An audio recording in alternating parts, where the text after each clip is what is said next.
From claims of healings and visions to the world's most inexplicable events, whether you're a believer or a skeptic, the truth is always worth the hunt. EWTN Radio presents The Miracle Hunter with Michael O'Neill. Welcome to the Miracle Hunter radio show on EWTN Radio. This is Michael O'Neill. I'm the Miracle Hunter. People who tune into this show know I love talking about saints and future saints. And the young future saints are especially inspiring. And people like Blessed Carlo Acutis. And we'll be talking with Courtney, the author of a brand new book, A Saint in Sneakers. And also we'll be talking about Venerable Montse Grases. We'll be talking with Marie Oates from Opus Dei about the 17-year-old girl who's on the path to sainthood as well. And check out my latest book, Science and the Miraculous. It was highlighted just this past Tuesday in the Washington Post. So you can check that out, Science and the Miraculous, How the Catholic Church Investigates the Supernatural, out from Tan Books, and available at EWTNRC.com. And you can check out my television series on EWTN, Explore with the Miracle Hunter. It airs every Saturday at 6 p.m. Eastern Time. Tonight, I'll be traveling to Naples to probe the mystery behind St. Januarius. On his feast day, the dried blood of this 3rd century bishop martyr is said to liquefy, a sign that no harm will befall the city. So check that one out. That's one of my favorite episodes, airing tonight. Later in the show, we'll be looking at the 365 Days with Mary project. For today, June 17th, we've got Our Lady of the Forest from Dolina in Austria in the year 1849. And the might-be saint of the day is Blessed Alberto Leccapecore from Italy. He died in the year 1154. And the question of the week is a good one. Must a healing miracle be used for a canonization? So we'll be answering that later in the show. Let's take a look at the miracle news. We do this every week where we talk about the miracles happening all around the world and those that relate to miracles. And there was a miracle that's being bandied about or considered for the first member of Opus Dei, that religious organization founded by St. Jose Maria Escriva from Spain. And there was a man named David. He was suffering chronic pain and partial paralysis, and there was no cure for what he had, only palliative medicine.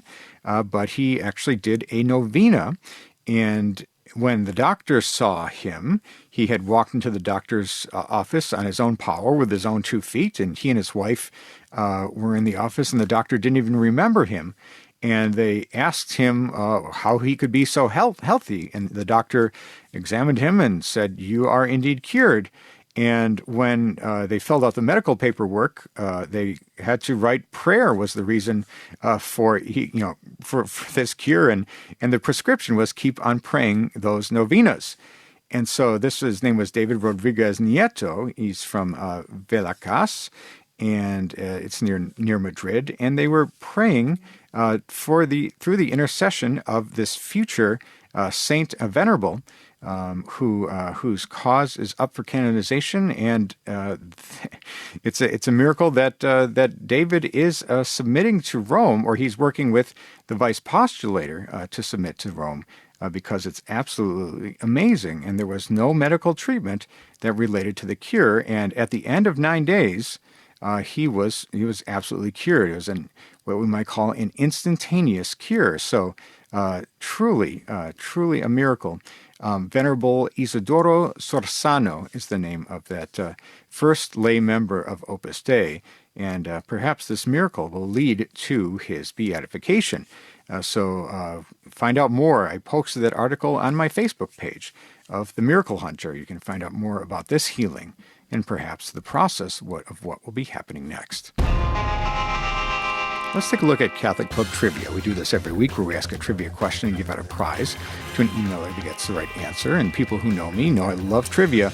And so on any given night, you might find me at a bar playing pub trivia. But this is Catholic Pub Trivia, so it's a little bit different. So last week's question, name any one of the canonically crowned images of Mary from the United States. And some countries like the Philippines have 30, and in Italy they have a huge number as well, and the United States is a very small number. And so from the United States we have Our Lady of Prompt Succor from New Orleans, and Our Lady of Mount Carmel in Manhattan, in Our Lady of the Immaculate Conception in Lake Charles, Louisiana, and Our Lady of La Leche at the National Shrine of Our Lady of La Leche, which was just crowned in the year 2021, so very recently. So those were the four. If you got any of those, you win the prize, or you got the right answer anyway, and we'll see if you have the answer next week. The question this week, we're talking about Blessed Carlo Acutis, somebody who died in the year 2009, so it's a very recent blessed. Who is the most recent person, non-martyr, to be declared blessed in the United States? The question again, who is the most recent non-martyr to be declared blessed in the United States? If you think you know that answer and want to win the prize, the image of the faces of Mary, send me an email to miraclehunter@EWTN.com, or just go to my website, miraclehunter.com, and answers and winners will be posted on the show page on miraclehunter.com. We need to take a short break, but when we come back, we're going to be talking with Marie Oates from Opus Dei about Venerable Montse Grases, a 17-year-old on the way to sainthood. Stay with us for that.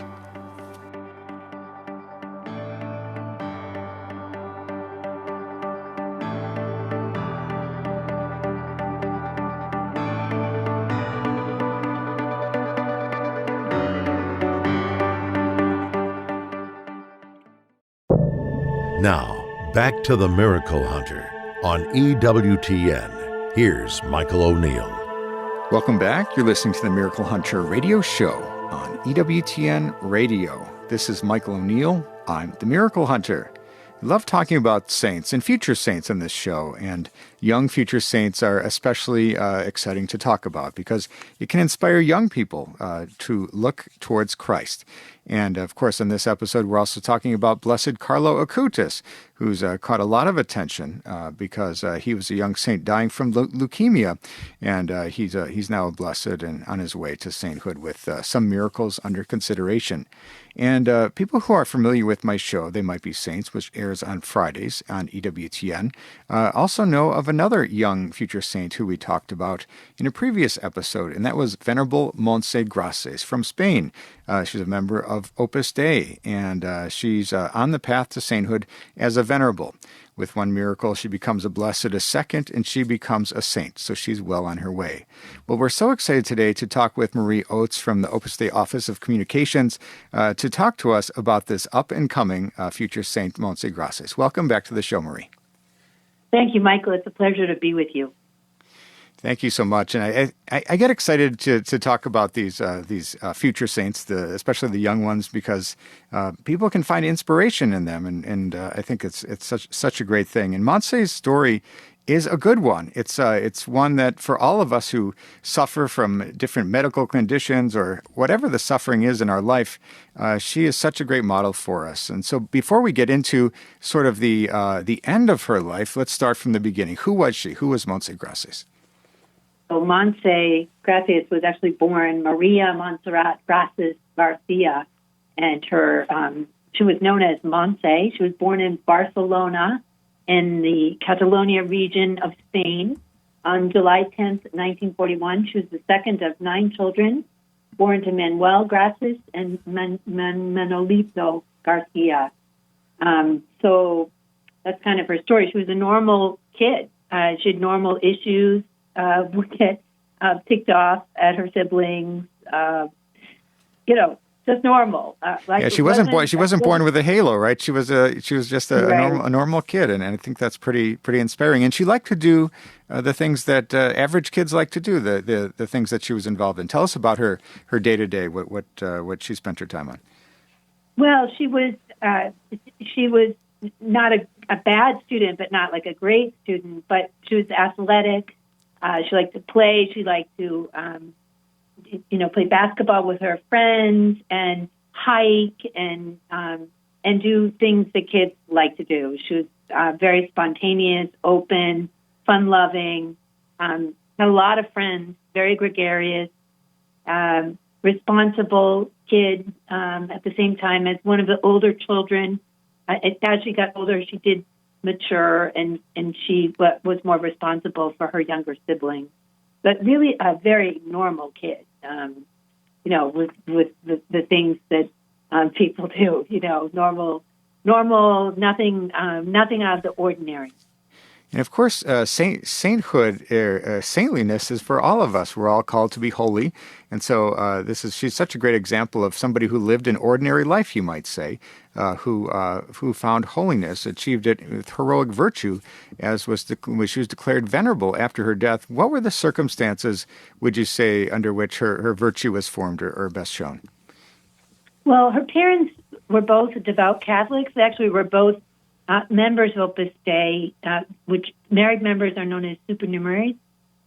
So they really tried to create a bright and cheerful Christian home. They tried to raise their children in the Catholic faith. And when she was about 13, her mother took her to a center of Opus Dei called YAR, that's LLAR.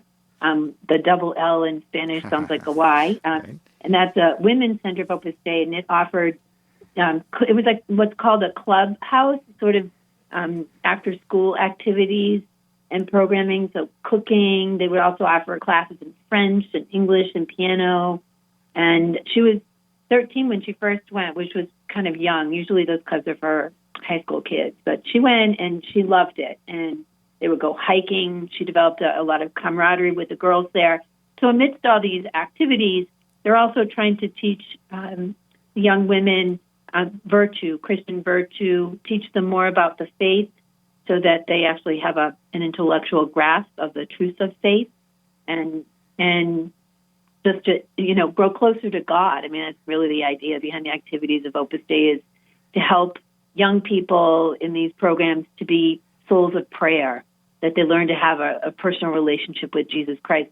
And she certainly did that. She loved going to the club and would invite her friends to go. And she really grasped the spirit of Opus Dei, which is to find God in the ordinary of everyday life and to live Christian virtue as you carry out your work and offer your work and your studies up to God and offer your fun to God and just have this sense of giving the ordinary things back to God. So she loved that. That was very attractive to her, and she absorbed it pretty quickly and would invite her friends to go. And I think this helped her as a young person grow much closer to God in sort of in an accelerated way, which would really benefit her, of course, because she ends up getting bone cancer and dying at a very young age at 17. Yeah, let's talk about that. As a 17-year-old, she would be one of the absolute youngest saints in the history of the Catholic Church if she did reach sainthood someday, and she's well on her way as a venerable. But let's talk about those times of her diagnosis and her early days of struggling with the cancer. What was that like for her, and how did she handle it? I think initially, she had pain in her leg that she felt, and they didn't diagnose it. They didn't diagnose the illness right away. They thought it was just sort of a problem or growing pains. And then ultimately she couldn't sleep and she really was in a lot of pain. And they did a biopsy. And then her parents kind of kept it from her over the summer, that they knew that it was serious bone cancer, which today probably could be treated, but back then it was terminal. And so when they finally told her, she received the news with faith. I mean, I think with a certain seriousness, but with faith, and she accepted God's will. And she prayed for a cure, but she also was open to whatever God ultimately wanted. So she had a lot of faith. And as she got closer and closer to death, the more proximate she was to death, the more she actually became excited about seeing God and just moving on and going on to eternal life, which I've heard that of other people too, when they're terminal and they have a lot of faith and they just get in the zone. And that's what it was like for her right at the end.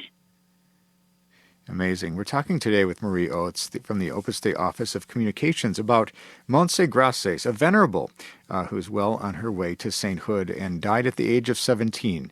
And so when they launched her canonization cause and examined her life, they said that she lived a life of heroic virtue. What would you say are the virtues that were highlighted in her positio or that were presented to Rome that led to her being declared venerable? I think that I think people repeatedly characterized her as someone who was very much for other souls. She very much was about other people and serving them and putting others first. so in the midst of her, even before she was sick, this was part of the quality that she had. But when she was sick, it was especially apparent that she tried never to let the illness kind of dominate a conversation, or she had many visitors of her friends come over, and she would inevitably turn the conversation back to them and ask them how they are, and really didn't want to dwell on herself or sort of be a victim. Like, that was very alien to her. That wasn't what she thought God was calling her to do. She was much more a soul for other souls, to help them. She was very cheerful, very optimistic. She had a tremendous sense of offering her pain and her suffering as a sacrifice, kind of the way Jesus did on the cross for souls. So she had a tremendous sense of like this priestly soul of like, I'm going to offer all these things up the way Jesus did for us. I'm going to do this myself with what I have and give that to God. So she would do that. She would transform her suffering and her pain into prayer in that way. So I think these are some of the things, just a lot of faith. I mean, she had a lot of faith. She had a lot of spirit of service. She was very optimistic, very selfless, would forget about herself. I think these were things that people focused on. No, that's absolutely wonderful. We're talking today with Marie Oates about Montse Grases, a event named Venerable on April 26th, 2016. And so how does the canonization cause move forward at this point? I know that she advanced from servant of God to venerable, and with 2 more steps she'll become a saint. But what is the process, or what is the activity of the cause for Montse Grases now? Well, I think the activity is that we want people to be praying the prayer card to her. There's a prayer card that's available. I think you get to it through the Opus Dei website, so www.opusdei, that's OPUSDEI.org, and then put Montse Grases in there, and you'll get to her, her web. She's got like a sub-website in there, and there's a prayer card to her, and ask her to grant you a favor. Listeners should go to her, and then when there's a miracle that, when a favor is seen to be a miracle, then she will move on to be beatified. I mean, she kind of gets in line, and then the Holy Father decides, with the help of his consultors. That's right. No, it's a very long process, and it's been streamlined in recent years, you might say. But for some saints, they've waited hundreds of years. So let's hope that it's much faster for Montse Grases.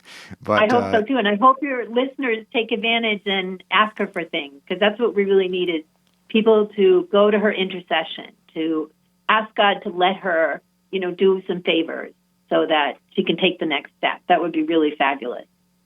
Absolutely. And we can seek her intercession and hope that results in favors and miracles, and we can pray for that. And another aspect of Montse Grases, I think, is a great example for us. Even though she died young at the age of 17, her lived experience, both in joy with her friends and family, but also how she handled suffering, is absolutely a great model for us. So if you had to sort of point people to Montse Grases and her virtues, and say, now here's someone that we should emulate, what would be the characteristics that you think that people could focus on? Well, I think I've alluded to them earlier. I think we live in a culture right now that can be too self-focused, and we can too easily make ourselves kind of victims or feel that we're misunderstood. And she offers that's kind of not a really good Christian outlook. I mean, certainly we all have suffering, and we got to recognize that and work through it and find meaning in it. But you don't want to dwell in a kind of victimhood. That just doesn't really get people anywhere. And it's from a Christian point of view, it's not really helpful. Jesus is the real victim. I mean, for Christians, he's the one who kind of took it all on. So when you pointed Montse, I would say she's great for young people who could be tempted to want to make themselves feel they're victims of, I don't know what, and she offers a way out. She shows how close union with God, close union with Jesus Christ and prayer can help you turn that around and focus much more on other people, and to kind of get out of the orbit of self and to be thinking more about others. That's the Christian way. That's like the little flower, the Saint Therese of Lisieux, not to confuse this all with lots of different saints, but that's really the spirit I think that she espoused and demonstrated and would be very helpful for young people and not so young people. Absolutely. Great reflections today from Marie Oates from the Opus Dei Office of Communications about Venerable Montse Grases, who died at the age of 17 and is on the path to sainthood and would become one of the youngest saints in the history of the Catholic Church when she makes it all the way to the finish line there. So we're so grateful to you, Marie Oates, for joining us on today's program and talking to us about this great future saint, Montse Grases. Thanks for being with us today. Thank you, Michael. It was a real pleasure. God bless. That was Marie Oates from Opus Dei talking to us about Montse Grases. You can find out more if you go to opusdei.org to find out. You can do a little search for Montse Grases there, and you'll get to her prayer card. You can also check out the episode that Marie helped with producing. We did an episode of They Might Be Saints on Montse Grases, so you can go to EWTNRC.com to pick up the DVD for that, or you can watch They Might Be Saints on Fridays on EWTN as well, and eventually her episode will come up. But it was an absolute pleasure to put that story together. She's an incredible future saint in our Catholic Church. We need to take a short break, but when we come back, we're going to be looking at the question of the week. Stay with us for that.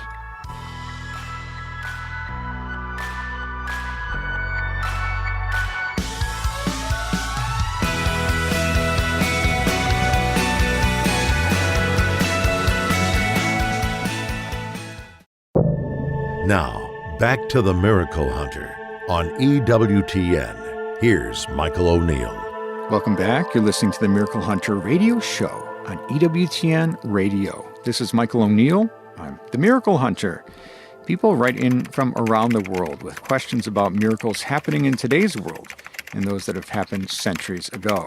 And I love getting these questions, and I love doing question and answer when I give a talk. I travel around the country and maybe give 20 talks a year at shrines and conferences and parishes, talking a lot these days about Eucharistic miracles. For people who want to invite me to their parish, you can find me through my website, miraclehunter.com. Just click on the Contact tab.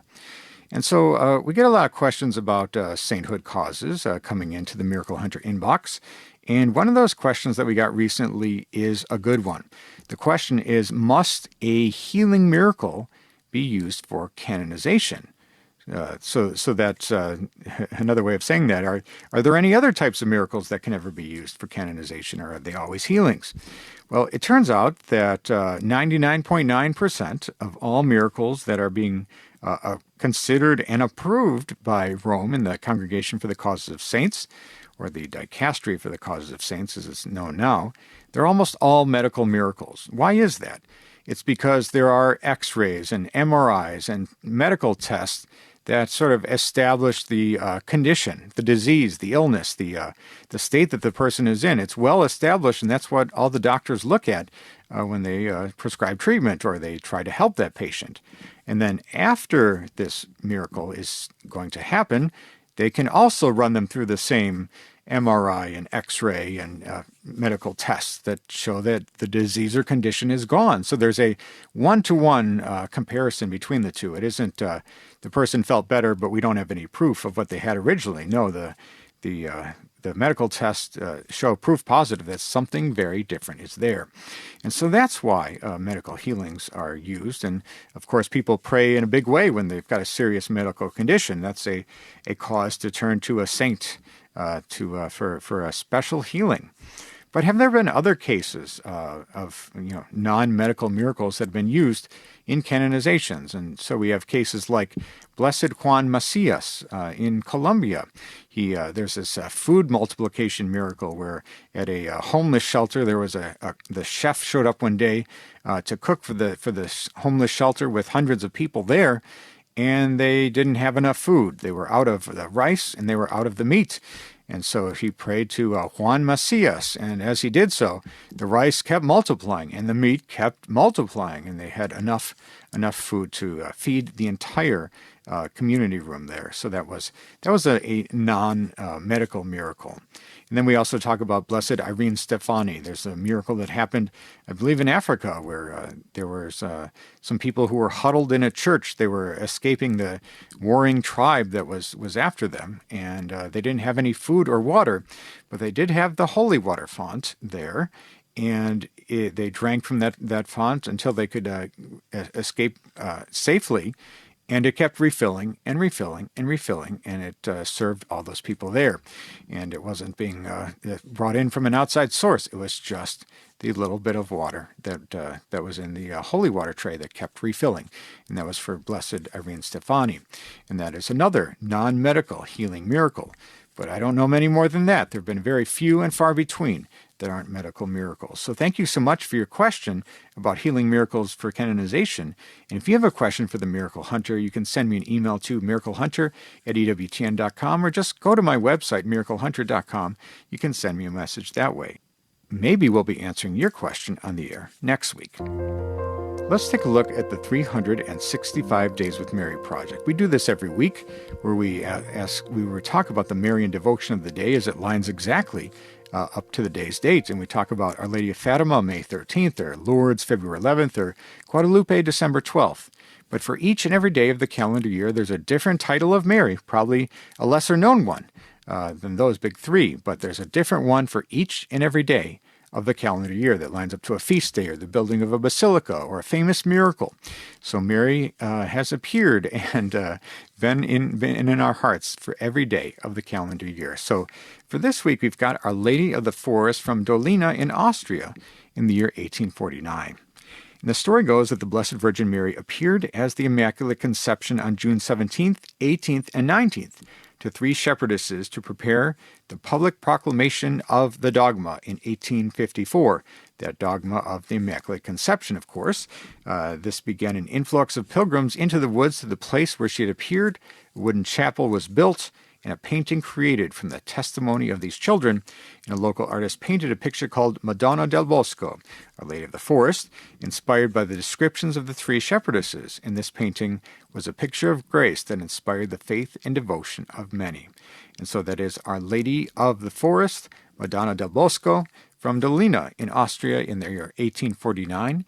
For more information on this fascinating devotion or any of the hundreds of other Marian devotions from around the world, you can check out 365dayswithmary.com. You can join the Facebook page with 10,000 followers, or you can download the free app, 365 Days with Mary. Now let's take a look at They Might Be Saints. We do this every week, where we talk about those people on the path to sainthood.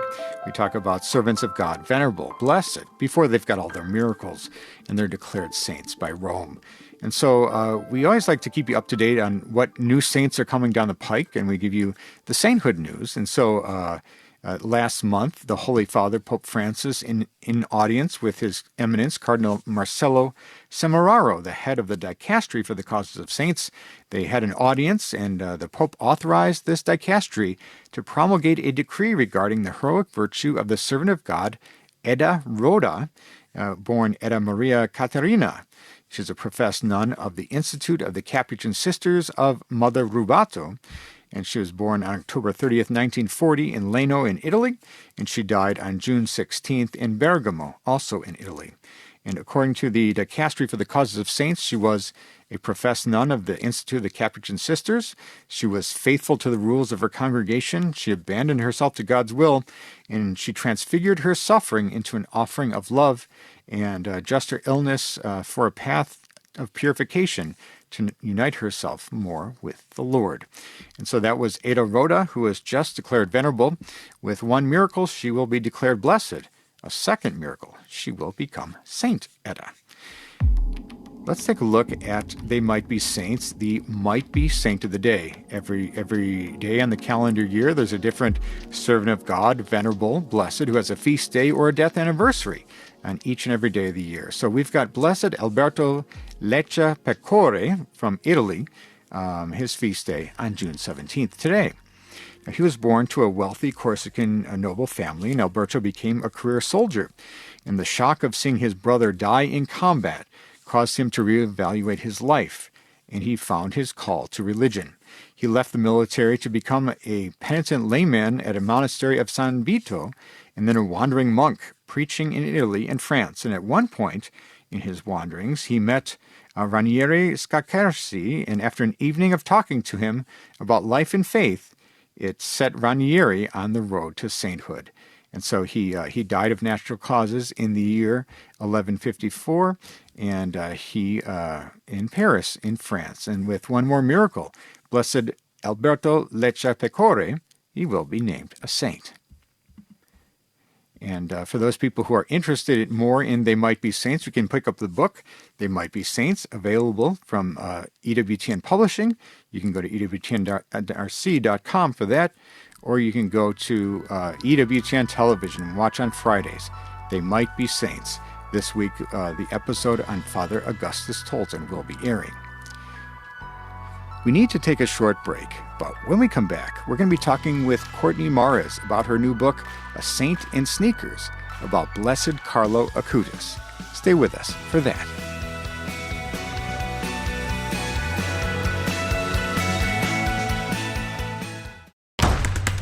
Now, back to the Miracle Hunter on EWTN. Here's Michael O'Neill. Welcome back. You're listening to the Miracle Hunter radio show on EWTN Radio. This is Michael O'Neill. I'm the Miracle Hunter. People ask me a lot about future saints. I do that series on EWTN on Fridays called They Might Be Saints. So people say, who's your favorite They Might Be Saint, or who might be saint, or who do you pray to the most? And my answer is always the same, and that is Blessed Carlo Acutis.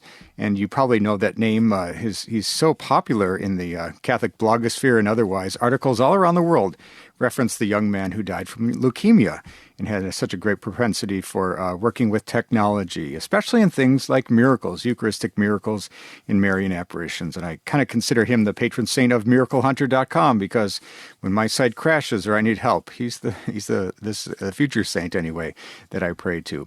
Well, there's a brand new book out about Carlo, and the name of the book is A Saint in Sneakers, and that's out from Ignatius Press, and the author is Courtney Mares, who is a Rome correspondent for Catholic News Agency.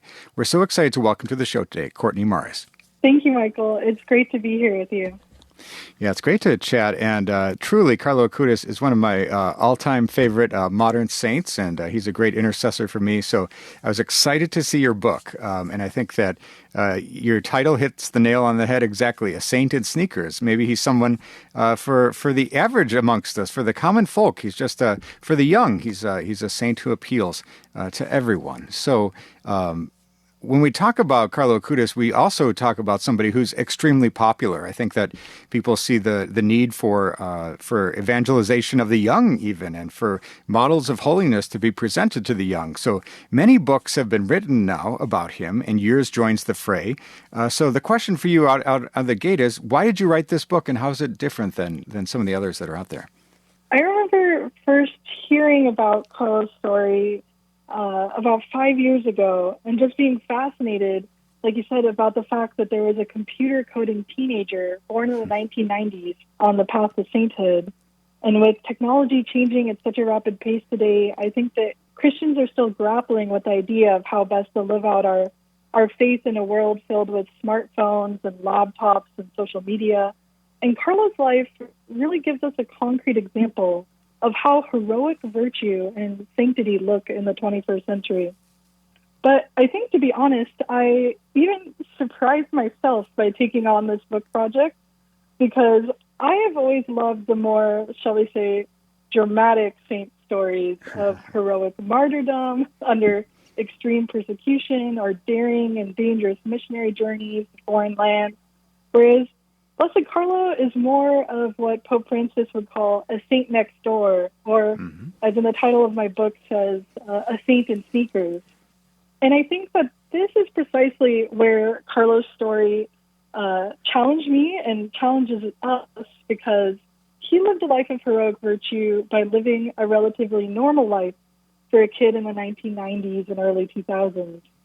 And I think it can be easy for us at times as Christians to simply tell ourselves, oh, if I were an early Christian in Rome and facing extreme persecution and had to die for my faith, of course I would be a martyr.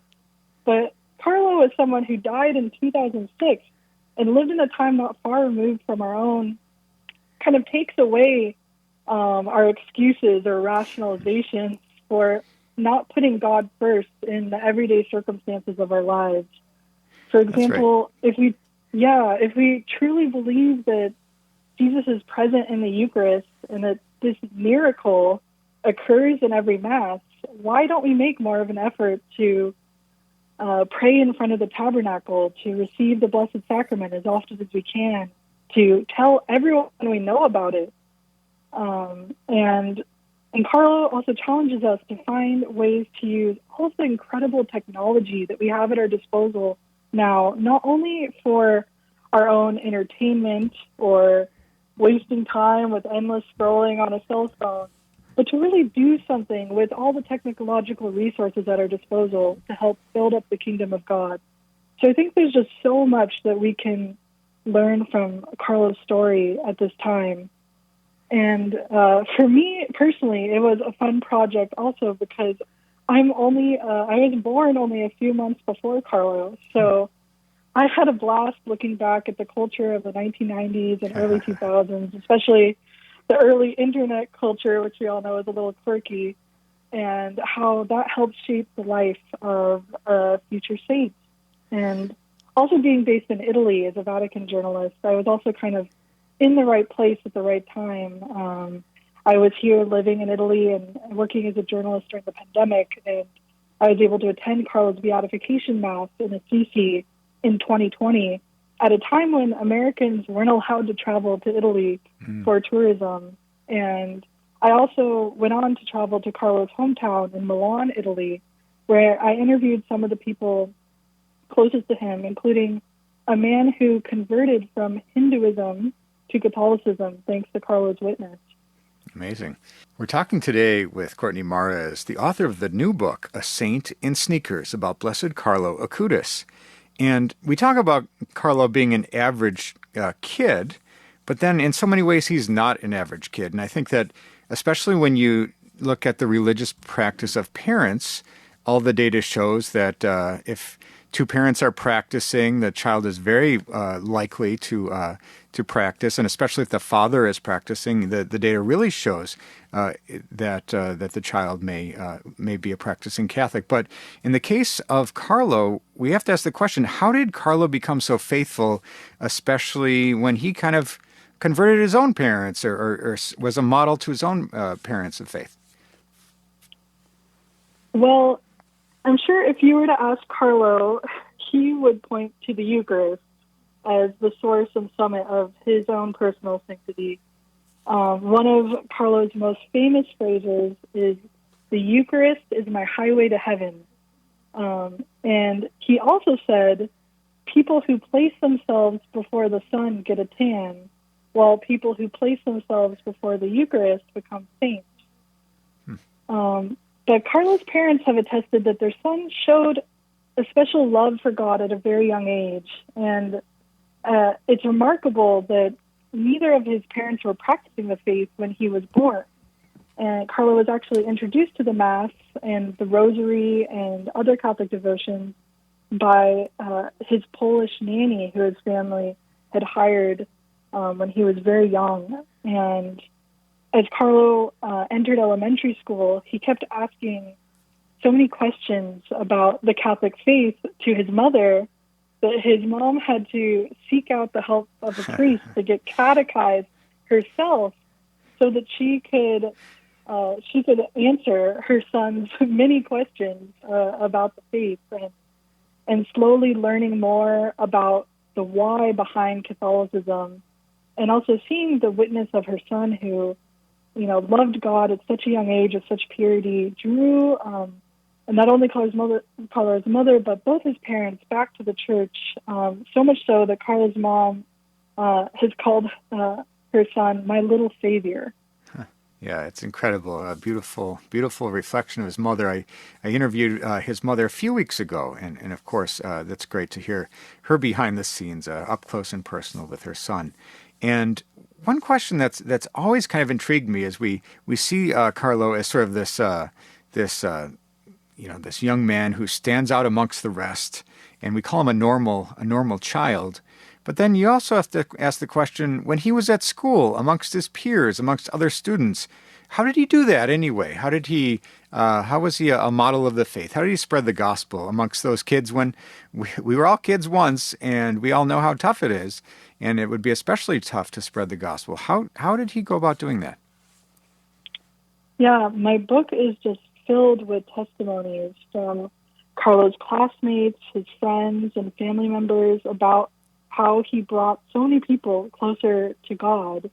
And one of the ways he did that was Carlo was a very open person, and he was not shy to speak with his classmates and just about anyone he met about the things that he truly loved, the Mass, the presence of Jesus in the Eucharist, and heaven. And he had a lot of courage to bring up these conversations with the people in his everyday life. I know one of Carlo's classmates who had not been baptized said that Carlo had several conversations with him in school about what baptism means and why it's so important. And with other friends, he spoke about the importance of going to Mass and confession, about chastity with his high school classmates and human dignity. Many of his high school classmates remember one instance where there was a classroom discussion about abortion, and Carlo gave a passionate defense for the protection of life from the moment of conception. He was not afraid to defend church teaching, even in situations where, some of his peers disagreed with him. But I think if you look at how Carlo was able to spread the gospel in school, you can't also fail to mention the fact that Carlo was a good friend, and he found joy in helping others. And he befriended a classmate who was struggling socially in school. And he also took the time to be there for another friend who was going through a tough time because her parents were separating. And he told her, God sees you. He knows how much you suffer, and God will always be there with you and protect you. But it was not only with his peers. Carlo also inspired adults to convert, not only his parents. As part of the research for this book, I interviewed Rajesh Moher, a man who converted from Hinduism to Catholicism because of Carlo's witness. Rajesh had worked for the Acutis family as an au pair when Carlo was young. And as part of his job, he helped bring Carlo to and from school, and then would also bring Carlo to daily Mass. And Rajesh would sit in the back of the church and watch Carlo pray, and observed how Carlo's behavior changed as soon as he entered the church and was in front of the tabernacle with such reverence and devotion. And while still an elementary school student, Carlo taught Rajesh how to pray the rosary and told him about the real presence of Christ in the Eucharist. But one of the things that impressed Rajesh the most as a non-Christian was the witness of Carlo's care and concern for the poor, how this little boy interacted with a homeless man who would sit at the entrance of the church and would bring Tupperware of food out to the homeless. Yeah, truly an amazing life, and all the way to the end, even in his death with leukemia. He had carried the faith all the way to the end. We're talking today with Courtney Morris, author of the brand new book, A Saint in Sneakers from Ignatius Press.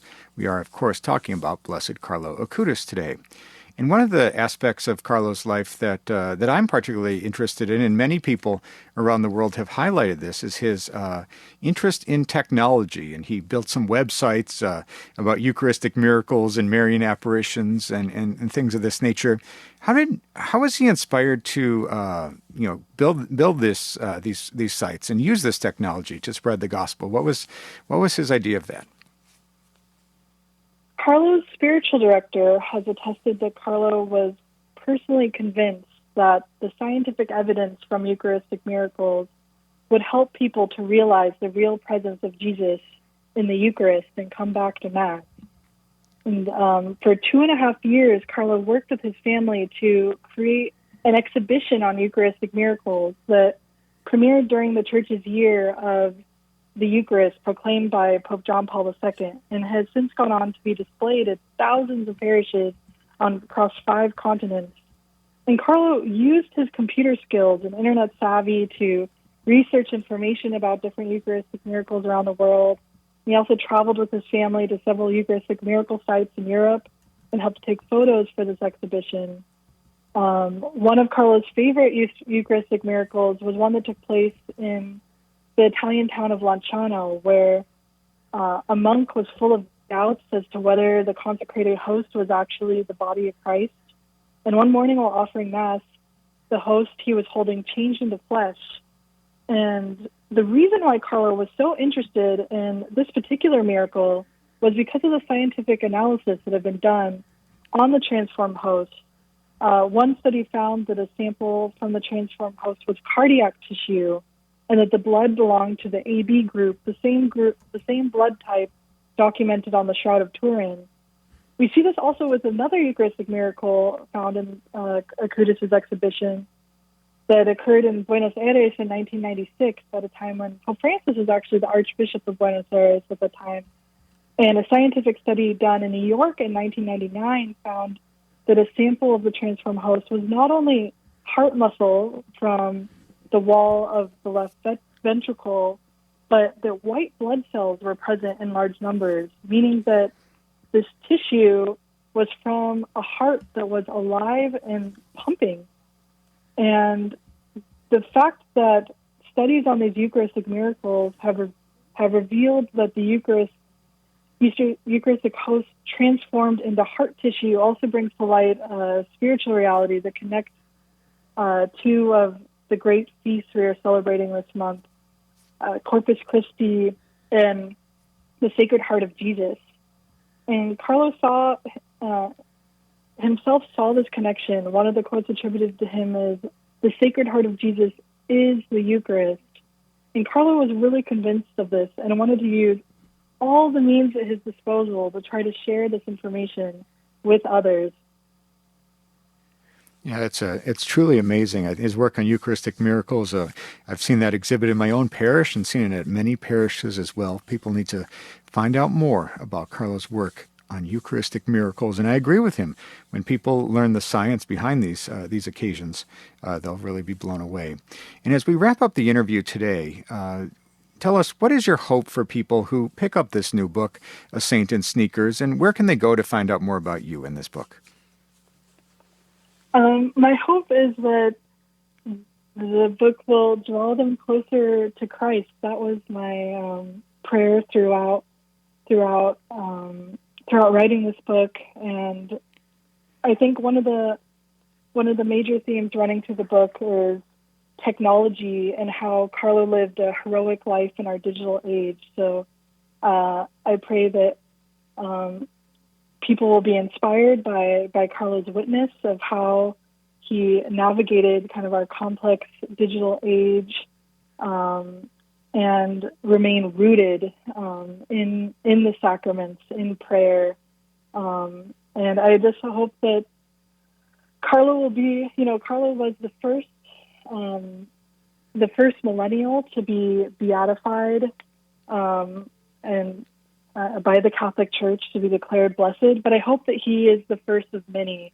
I hope he's the first of a generation of saints from millennials and Gen Z, and we'll see many more saints who have used technology and the internet and their own creative gifts that God's given them to spread the gospel. As for me, you can go to CatholicNewsAgency.com, where I publish daily news articles about the latest news from the Vatican, and you can also find my book on Amazon or order directly from Ignatius Press. Wonderful. Well, we're so grateful to you, Courtney Mares, for writing this new book about Blessed Carlo Acutis. The name of the book is A Saint in Sneakers, available from Ignatius Press. Thanks so much, Courtney, for joining us on today's program. Thank you, Michael. And that was Courtney Mares. Check out that book at ignatiuspress.com, and the name of the book, A Saint in Sneakers. And that's all the time we have for today's show. If you missed any of this episode or want to catch up on past episodes, you can go to EWTN.com/radio, check out the audio archives, or download the free EWTN app.